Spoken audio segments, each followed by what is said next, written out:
बिस्मिल्लाहिर्रहमानिर्रहीम। आज हम एक इंतहाई अहम टॉपिक पे बात करेंगे और वो है शुगर की बीमारी और डिप्रेशन का आपस में क्या ताल्लुक़ है। मेरा नाम है डॉक्टर फरासत अली डोगर और मैं एज ए साइकियाट्रिस्ट के तौर पे काम कर रहा हूँ। ये जो दोनों बीमारियाँ हैं, डिप्रेशन और डायबिटीज़, ये दोनों एक दूसरे के ऊपर असरअंदाज होती हैं। यानी कि हम यूँ कहें कि अगर एक को हम ठीक कर लें तो दूसरी बीमारी की शिद्दत में भी खुद ब खुद कमी आ जाती है। इस वीडियो में इन दोनों बीमारियों का जो आपस में लिंक है, हम उसको समझने की कोशिश करेंगे।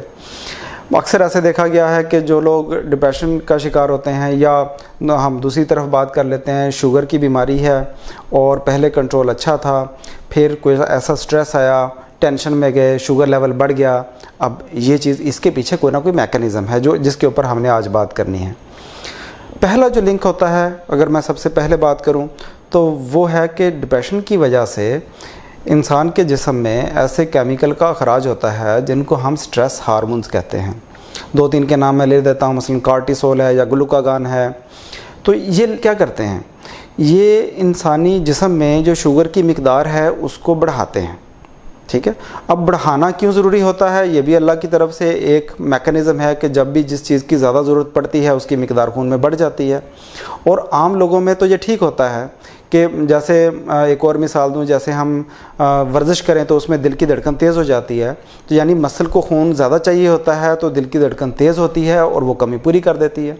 इसी तरह हम जब वो स्ट्रेस में जाते हैं, वो स्ट्रेस किसी तरह का भी हो, वो जहनी हो या जिस्मानी हो, मसलन इन्फेक्शन हो जाए या हम किसी हादसे का शिकार, जहनी हादसा, ट्रॉमा का शिकार हो जाए, तो उसके नतीजे में भी हमारा जिस्म जो है वो रिस्पॉन्ड करता है और वो रिस्पॉन्स होता है स्ट्रेस हार्मोन्स के अखराज की शक्ल में, और जो शुगर लेवल बढ़ा देते हैं।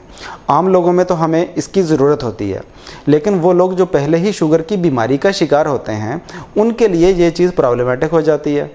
अब स्ट्रेस की वजह से इस तरह शुगर का लेवल बढ़ जाता है और पहले से भी अगर कंट्रोल बहुत अच्छा नहीं है, दरमियाने दर्जे का है, बॉर्डर लाइन पे है, तो वो कंट्रोल और ज़्यादा ख़राब हो जाता है। अब हम दूसरे लिंक की बात करते हैं कि दूसरा ताल्लुक़ जो होता है वो ये है कि डिप्रेशन की बीमारी में जो अलामात आती हैं उसमें बड़ी बड़ी अलामात में है थकावट, जिसम में दर्दें, थोड़ा सा काम करके जल्दी थक जाना, जहनी थकावट, जिस्मानी थकावट, नढालपन, मरीज़ आके कहते हैं हमें बुखार है या बुखार की तरह की फीलिंग है, लेकिन बुखार चेक करवाते हैं वो ठीक होता है। तो इन अलामात की सूरत में क्या होगा कि जो आदमी होगा वो हरकत कम करेगा, वर्जिश कम करेगा, एक जगह पे पड़ा रहेगा। तो आप अच्छी तरह समझ सकते हैं कि अगर ऐसा करेगा तो क्या होगा, शुगर का कंट्रोल अच्छा होगा या ख़राब होगा? डेफिनेटली ख़राब होगा। अच्छा, इसी तरह अगर हम तीसरे लिंक की बात करें, तीसरा जो लिंक बनता है इन दोनों बीमारियों का आपस में, वो ये है कि डिप्रेशन में इंसान का जो फोकस है, उसकी जो तवज्जो है या उसकी यादाश्त है, वो भी कमज़ोर हो जाती है। और उसके नतीजे में ये भी देखा गया है कि वो फिर शुगर की दवाई जो कि खानी पड़ती है सुबह भी शाम भी, या जैसे भी फिजिशियन ने लिखी होती है, तजवीज़ करदा उसकी होती है, तो उसमें भूलना शुरू हो जाता है। उस भूलने के चक्कर में दवाई के अंदर नागा हो जाता है और उस नागे की सूरत में फिर शुगर का कंट्रोल ख़राब हो जाएगा। इसी तरह जो चौथा लिंक बनता है वो भी इन्हीं चीज़ों से मुतल्लिका है कि डिप्रेशन के अंदर एक और अलामत आती है, उसको है मायूसी। मायूस हो जाता है, शुगर की दवाई खाने का क्या फ़ायदा, इसका क्या फ़ायदा, क्या होगा, ज़िंदगी कितनी देर और रह गई है, छोड़ देते हैं, बस सारी दवाइयाँ छोड़ दें, मुझसे नहीं खाई जा रही। तो इसकी वजह से भी शुगर कंट्रोल जो है वो ख़राब हो जाता है। अभी तक हमने ये बात की है कि डिप्रेशन की बीमारी शुगर के ऊपर कैसे असरअंदाज हो रही है। अब 2-3 बातें जस्ट कि शुगर डिप्रेशन के ऊपर कैसे असरअंदाज होती है, यानी जो लोग शुगर की बीमारी का शिकार हैं उनके अंदर भी डिप्रेशन की अलामात बढ़ जाती हैं। उसकी क्या वजह है?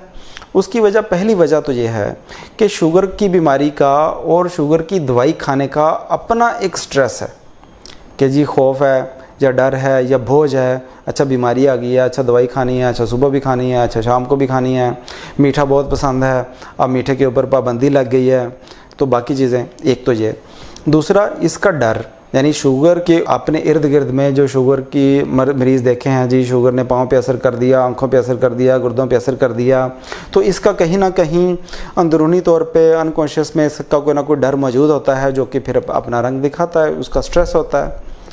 तीसरी बड़ी वजह जो है वो ये है कि जो भी बीमारी लंबी चलती है, मसलन शुगर है या ब्लड प्रेशर है या ट्यूबरकुलोसिस है, वो इंसानी जिस्म में कुछ ऐसी तब्दीलियां करती है, ऐसे हार्मोनल लेवल पे उसके अंदर तब्दीलियां पैदा होती हैं जिसके नतीजे में डिप्रेशन की अलामात या एंग्जाइटी की अलामात, इस तरह की अलामात आना शुरू हो जाती हैं। मसलन एक छोटी सी मैं मिसाल दूंगा कि शुगर की बीमारी या ऐसी, इसको हम कहते हैं क्रोनिक इलनेसेस, जो लंबा चलती हैं, वो हमारे इम्यून सिस्टम को ख़राब कर देती हैं।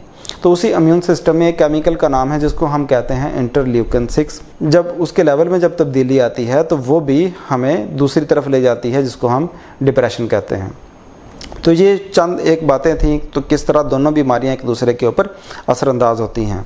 अगर शुगर कंट्रोल ना हो रही हो या इस साथ इस तरह की फटीग, लिथार्जी और इस तरह की भी अलामात बहुत ज़्यादा हों, या बात बात पे चिड़चिड़ापन या इस तरह की चीज़ें हों, तो ऐसी सूरत में ज़रूर एवेलुएशन करवानी चाहिए कि एक छोटी सी इंटरवेंशन के ज़रिए, वो दवाई के साथ या दवाई के बगैर अगर डिप्रेशन की अलामात ठीक हो जाएँ तो उसका रिज़ल्ट ये भी निकलता है कि हमारा लाइफस्टाइल ज़्यादा अच्छा हो जाता है, शुगर के बीमारी का कंट्रोल जो है वो ज़्यादा अच्छा हो जाता है।